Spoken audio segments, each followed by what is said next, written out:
Hello and welcome to the second episode of the Leading in Love podcast, aka LIL, which obviously stands for Leading in Love.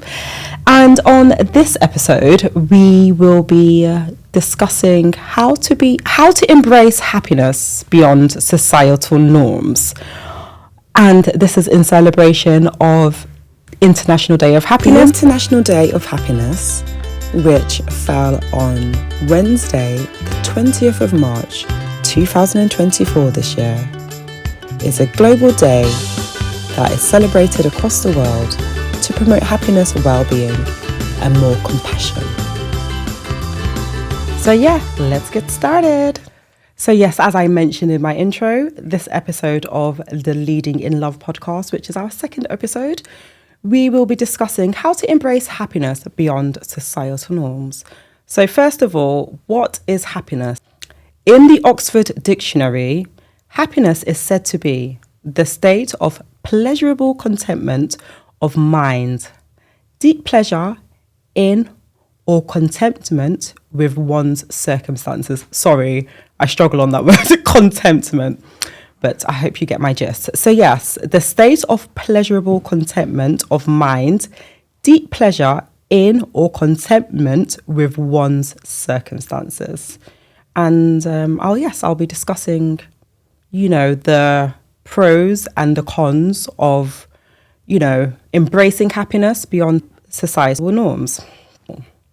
Social expectations are behaviours that are widely considered appropriate by a social group, such that they tend to increase social acceptance by that group. So, yes, so social expectations can be quite broad. So, for example, in a church, or say, let's say Harajuku. For those that don't know what Harajuku is. Yes, for those of you that don't know what Harajuku is, it's actually a place in Japan in the district of Shibuya in Tokyo. And within this district, there's a conglomeration of many different styles. However, the main focuses are community and freedom of expression. My sister actually has a Harajuku style fashion brand, and it's called Off Duty Princess. And what you're seeing right now are some designs from a graduate fashion show. So yeah, I hope I was able to explain in a little bit more detail what Harajuku style is, to be a bit more specific. What is the definition of a social group? So a social group describes multiple individuals, two or more, who connect, possess similar qualities, and have feelings of oneness collectively.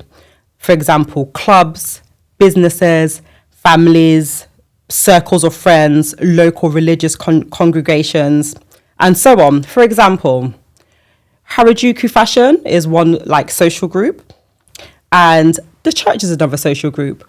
What is a social norm, for example, in the church might be quite opposing to what would be a social norm in Harajuku fashion group. For example, Harajuku fashion group is all about individuality and expressing yourself. They have many subcultures in the Harajuku fashion group. You have the girls that are into the pastels and so on. Whereas the church, what a social norm would usually be, obviously I'm generalizing, would be covering yourself up, dressing very modestly. This can also be an example of a Muslim religious group social norm and so on.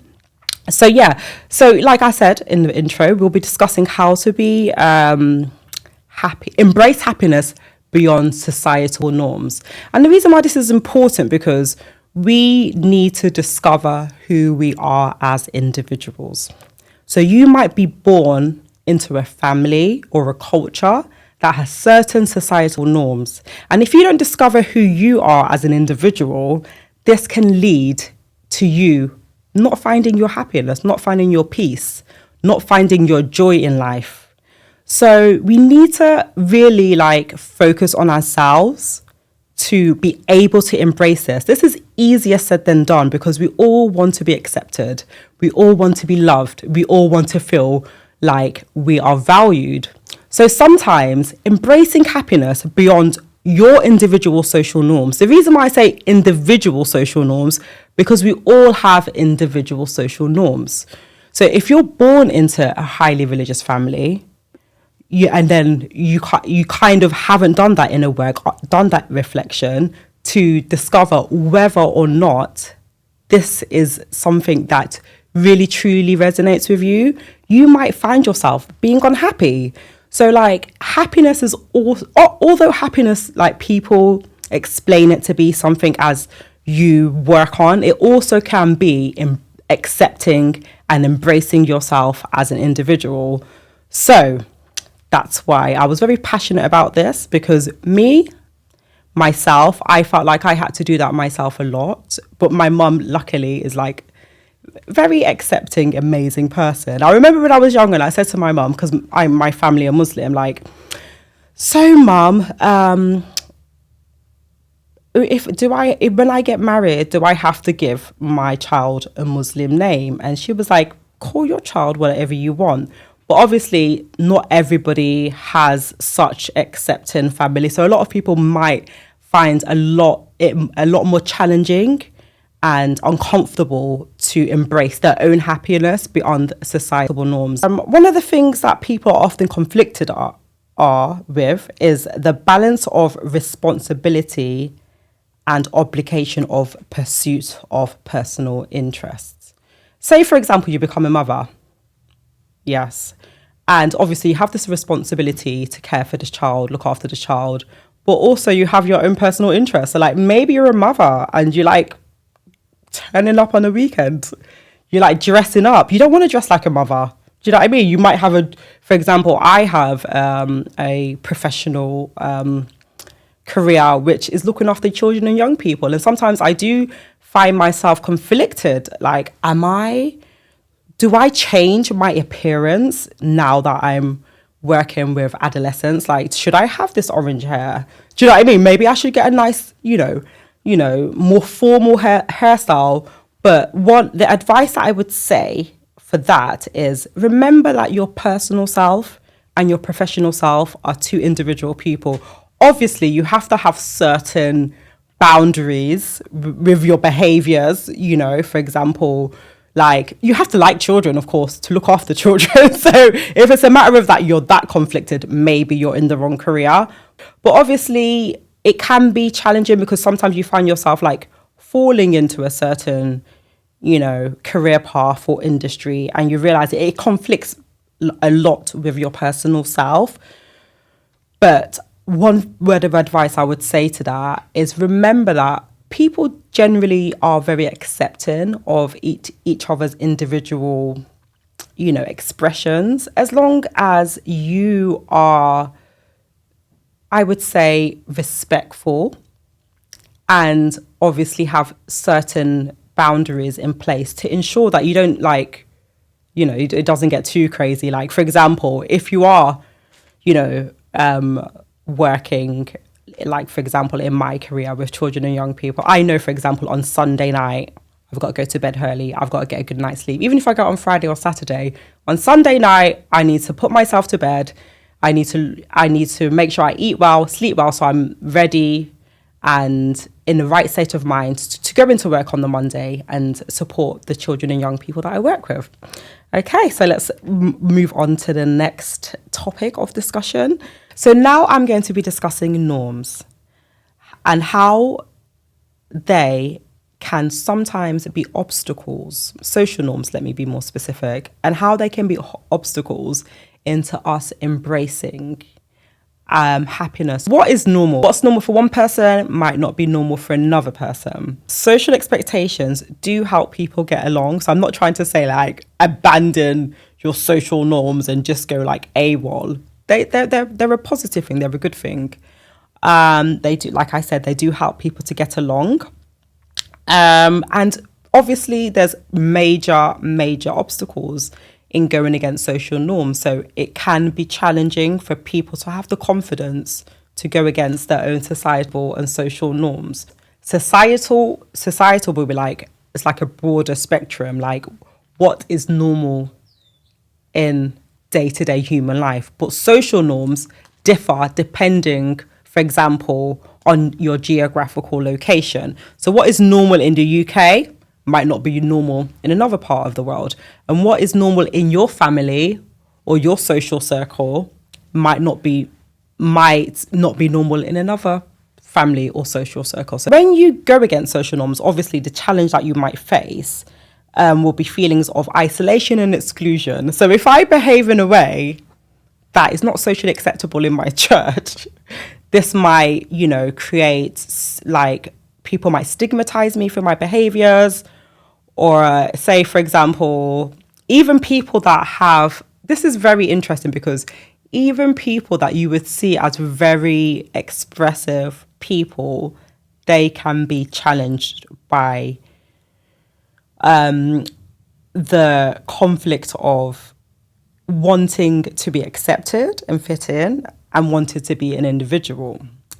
Say, for example, if I'm like a goth, this is just like a general example. If I'm a goth and then I go and work in a certain environment, I might find myself like not fitting in, but in a certain, like in another environment, like if I went to go and see my favorite music artist, I'd really fit in. And so it can be challenging because is it a matter of like you have to find your own people for every single thing you do in your life? Is it a matter of like, oh, depending on where I'm employed, or I need to make sure these are my people? Or do we kind of allow a little bit of space to, accept that, okay, I'm in my work environment now. Maybe maybe not necessarily like I need to try to be an individual, which I know doesn't sound like that great, but sometimes in your workplace, for example, I would say it's definitely a good idea to follow your social norms. So maybe but saying that, I was just about to say something, but then I kind of thought maybe what I'm saying isn't completely a fact. For example, many years ago, policemen could not have tattoos, but now you see many policemen are covered in tattoos. As much as it's important to challenge societal norms, don't go crazy, like baby steps. So yeah, because otherwise you might find yourself in a circumstance that was unnecessary, because you can be yourself in your own space with your own people. There's certain ways I like to dress. Today I'm expressing one of the ways I like to dress, but obviously this would not be appropriate in the workplace, and that's fine. So it's not always about me, and remember that. And I feel like that kind of opens up so many opportunities to you, because if I felt like, oh, can I be exactly myself and dress how I want to dress all the time, I probably wouldn't have had so many opportunities in my life. But I realized that it's not always about sometimes trivial things, as much as that embracing your happiness beyond societal and social norms is important. Sometimes this is trivial. Do you know what I mean? Do you really genuinely need to dress a certain way? And as much as, yes, you're expressing yourself, sometimes you don't lose out on opportunities because you feel like there's a small part of you that you can't express, because generally this is actually a small part of you. You can't judge people based on how they dress or how they do their makeup. It's actually more trivial than you think. So I wouldn't say being so self-obsessed that if I don't get to wear that or do this or do that, I'm not gonna consider certain opportunities that will possibly give you an opportunity to grow, develop and evolve as a person. So that's something that I really took into mind. And so it's good to find a balance. So I'd like to further discuss on how social norms can get in the way of us embracing our happiness. And this is obviously, especially in the Western world, and I think most parts of the world, of course, at the moment, very, very relevant. Wealth is seen as good and important. And I feel like sometimes our social norms can take us off track to our own happiness. Genuinely, money doesn't lead to happiness. We all know that. And like I said, in a Western society and most parts of the world, wealth is seen as good and important. So I'm having a pause now because I'm going to say some things that I've recently reflected on. And I was thinking to myself, I don't want to be traveling every month. I'm a very much like, I like my routine. I love traveling and I like my routine. I don't want, this is probably going to shock people because the Western world tells me, get a house that's really big and make sure that you can travel. And actually, me, genuinely, there's only so many bags and shoes I want. There's only so much traveling I want to do. So I don't want to sound like corny or like trying to sound like I'm trying to be likable, but I think I'm the kind of J.K. Rowling kind of person that I would give half of my wealth away because there's only so much money that I need. So J.K. Rowling lost her millionaire status because she gave most of her money away. Because it's true, how many houses and how many cars do you need? And if you genuinely feel like I need 10 houses, 20 cars to be happy, great. But I see people pursuing things and like going against their own morals and values for some things that are not that important to them. There's so many millionaires and billionaires that die unhappy. It's unfortunate that I was able to find so many articles about millionaires and billionaires that have committed suicide. Some people had whole blogs listing 10 millionaires that have committed suicide. I just picked this one because it was one of the most recent ones. So I'd like to wrap up let me have a moment. So I'd like to wrap up this podcast, which is in celebration of International Day of Happiness, with one final topic of discussion, and that is how social expectations can encourage mediocrity. I struggle with my words, as you know by now. Mediocrity. Help me say this word, Casper. This word here. Encourage mediocrity. Mediocrity. Is it mediocrity? Mediocrity. So I would like to wrap up this International Day of Happiness special Leading in Love podcast with a brief discussion on how societal expectations can lead to mediocrity. So everything that we experience in our current world was created. And if we're all following social norms and social expectations, we'd all be like a mirror image, a reflection of each other, and the world would be, even this might be controversial, hella boring. So I feel like whether it's beliefs or the way you choose to express yourself, or even thoughts, or even let's get a little bit deeper and talk about gender roles, for example. So it wasn't, norms were something that was decided or created by someone else. So it wasn't normal for women to vote, and it wasn't normal for women to work. And so if someone didn't challenge those societal or social norms, just imagine the world we would be living in now.